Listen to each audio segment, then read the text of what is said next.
welcome to Series 5, Episode 4 of In Suspense, a podcast and vodcast for fans and writers of crime fiction.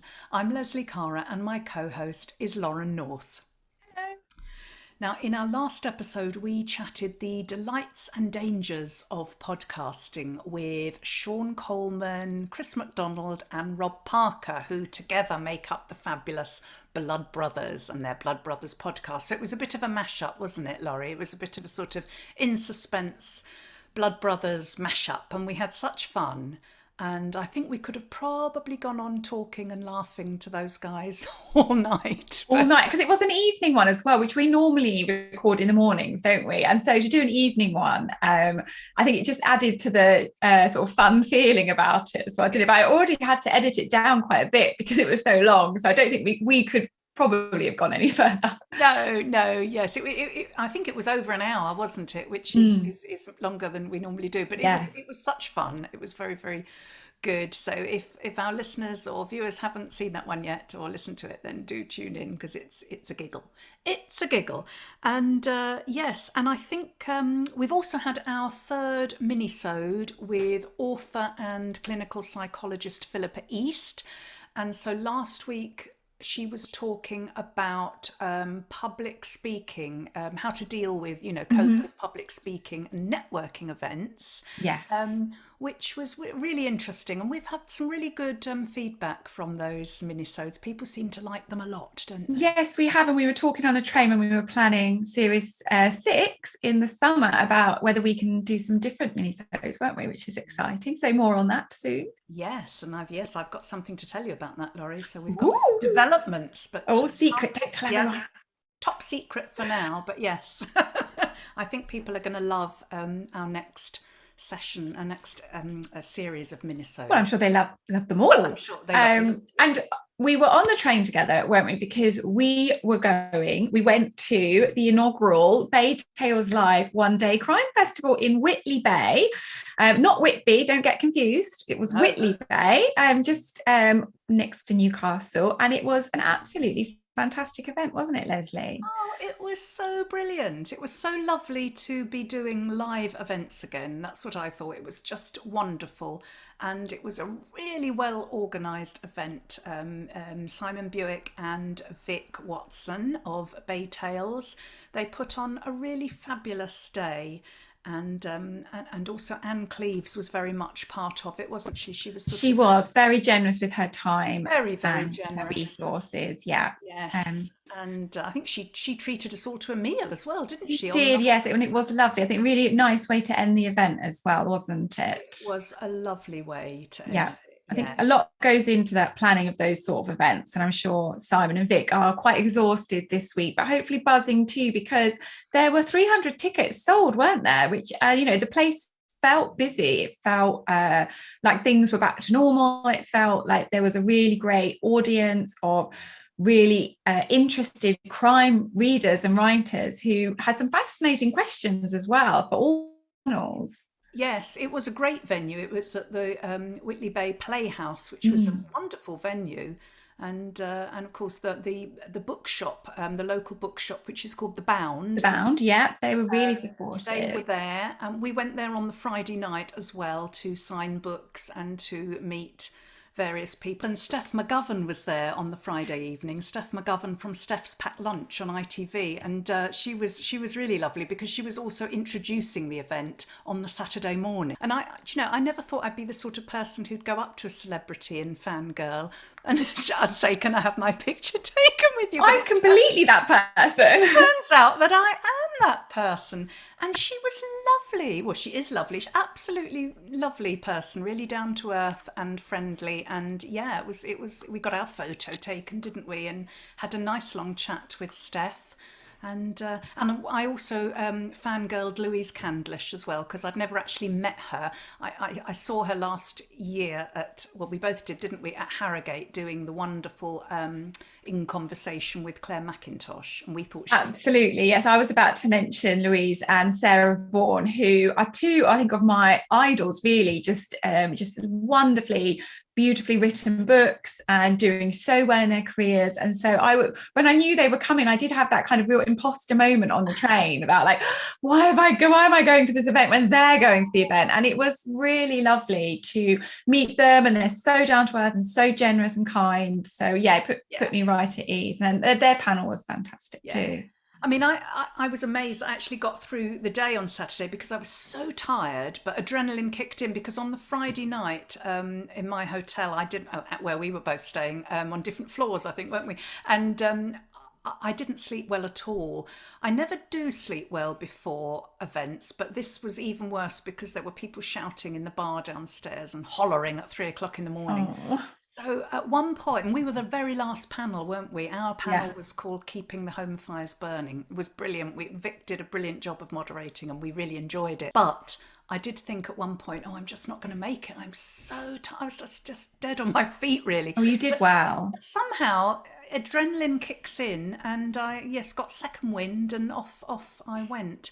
And yeah, it was fabulous, wasn't it? It was really Yeah, nice. it was a wonderful event. And I was doing page proofs, so I didn't get much reading done over the weekend. What about you? What have you been reading What have recently? I been reading? Well, I've been sent actually The Beaten Track by Louise Oh Mangos yes, or Mangos. yes. Oh, So I've got that here. I'm going to be starting that today. Oh yes. So looking forward to starting that.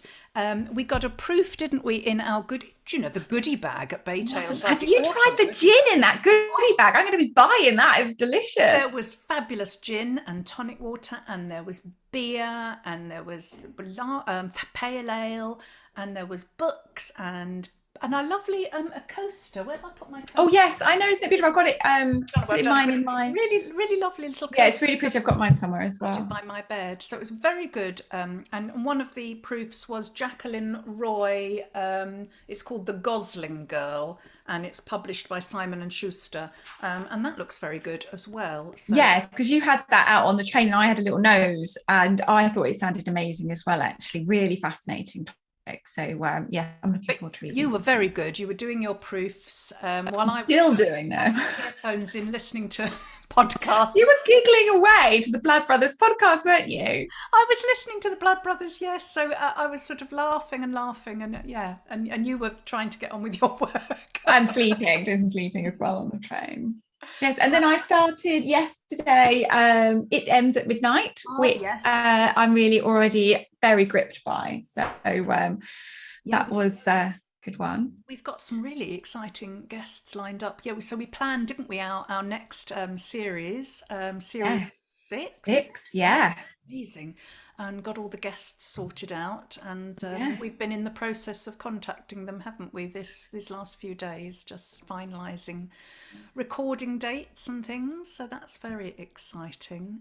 And Absolutely. yeah, of course we were on a panel with, it was Vic Watson that was moderating, and we were on a panel with Nikki May of May of Vaughan. Wahala, which I saw lots of people buying. It's a really fantastic book. And Nikki was supposed to be coming on the show today, but unfortunately couldn't make it.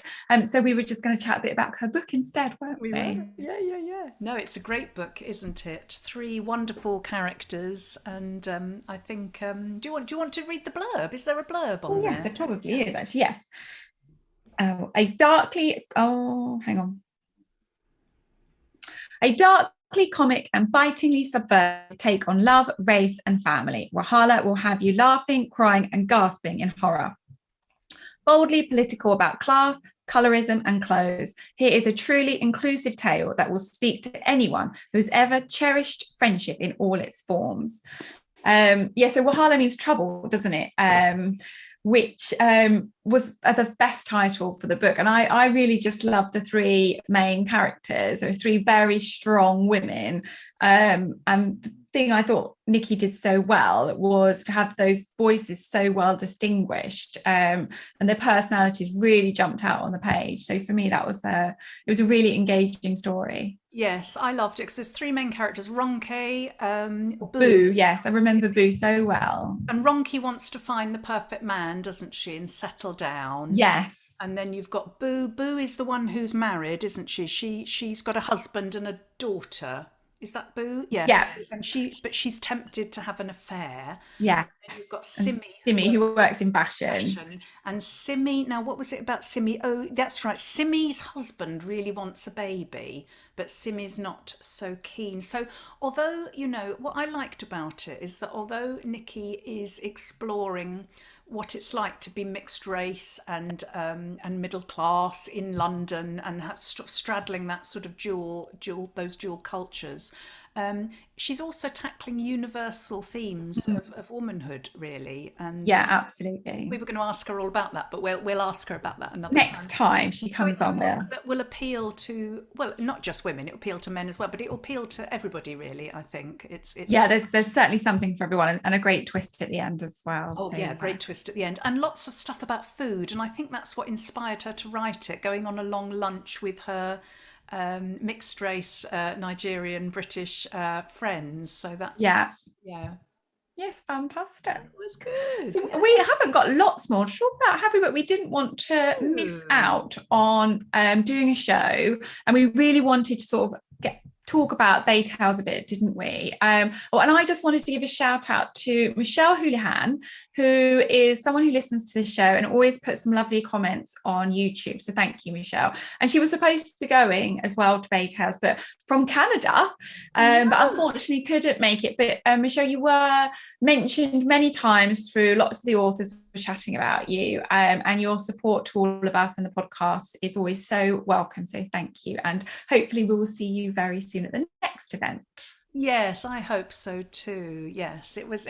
I mean, it was just so lovely to meet readers and the crime writing and crime readers. Crime fiction readers are a really wonderful, loyal bunch of people, and they love these festivals. And it was so nice to be able to to meet everybody and to connect with the readers as well, because I think it's been one of those things that's been through the pandemic where you have felt a bit at sea as an author, I think, without having that constant connection with regular events. So that for me was wonderful to sort of talk about my book and then have people come up afterwards and say, oh, I'd not heard of it and I've got it, and that was really special. Yes. So it was a really great event. It did make me laugh at one point because I wasn't nervous about the event at all because Vic's so lovely and I know you so well, Lesley, and I know Nikki. So I was thinking this was going to be a lovely panel, and Vic had already said she wanted to make it conversation. So I was like, right, that's fine. I don't need to do any preparation. It will be absolutely fine.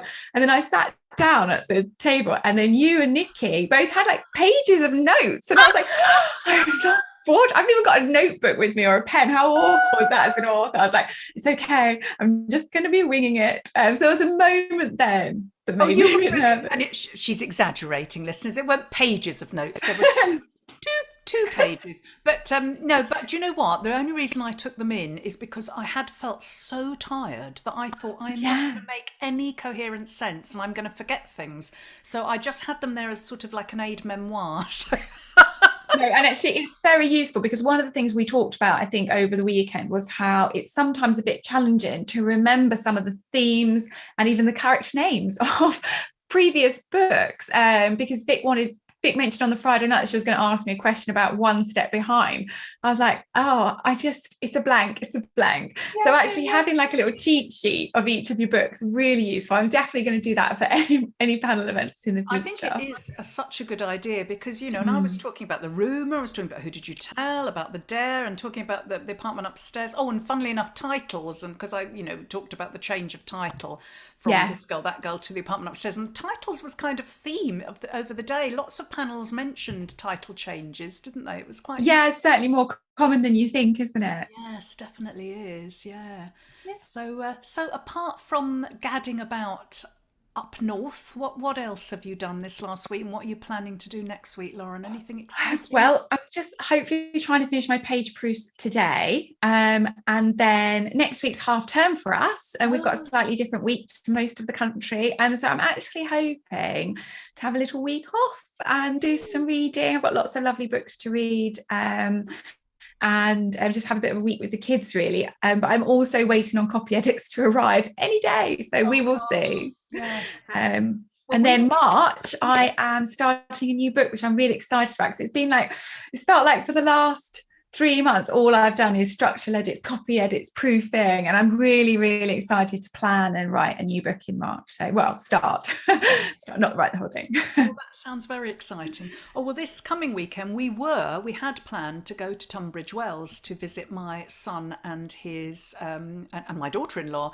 who is in the last sort of trimester of her pregnancy. Oh, exciting. But we've decided to put it back until the following weekend now because there's meant to be lots of coast winds and Oh gales and yeah, yeah, things storm coming, isn't and terrible there? weather. And I was also a little bit concerned because just in case I've picked up anything COVID Yeah, related, because the festival was kind of like being back to normal, wasn't it it? Not was, which in some ways is lovely, but you still feel a bit yeah, wary, don't a you? little bit Yeah, scary. So I'm sort of very mindful that if I am incubating anything, I don't want to mm, take it to my pregnant daughter-in-law. So we just thought very it would be safer sensible. to put it back a week.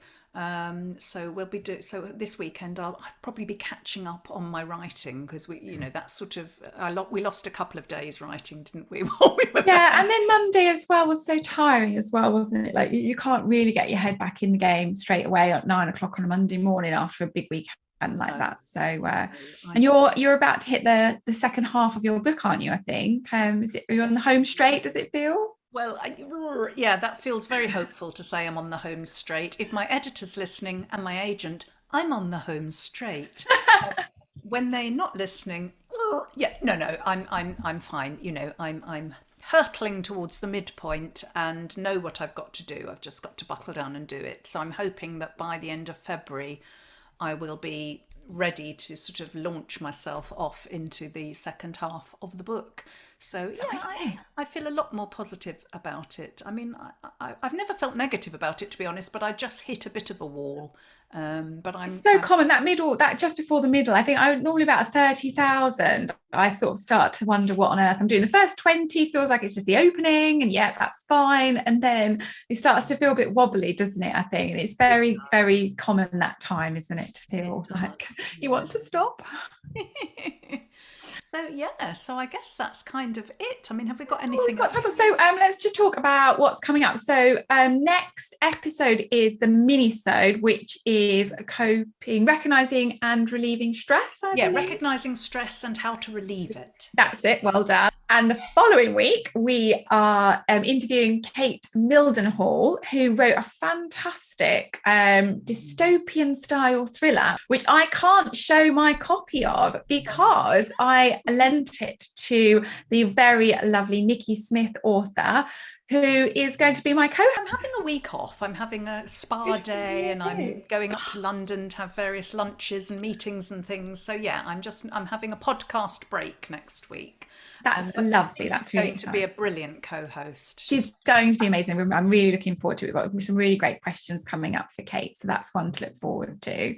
But so we'll see each other again in a couple of weeks, won't we? We will indeed. Yes, absolutely can't wait. So enjoy the rest of your week, Lauren, and yeah, see you soon. Bye. Bye. Bye bye, everybody.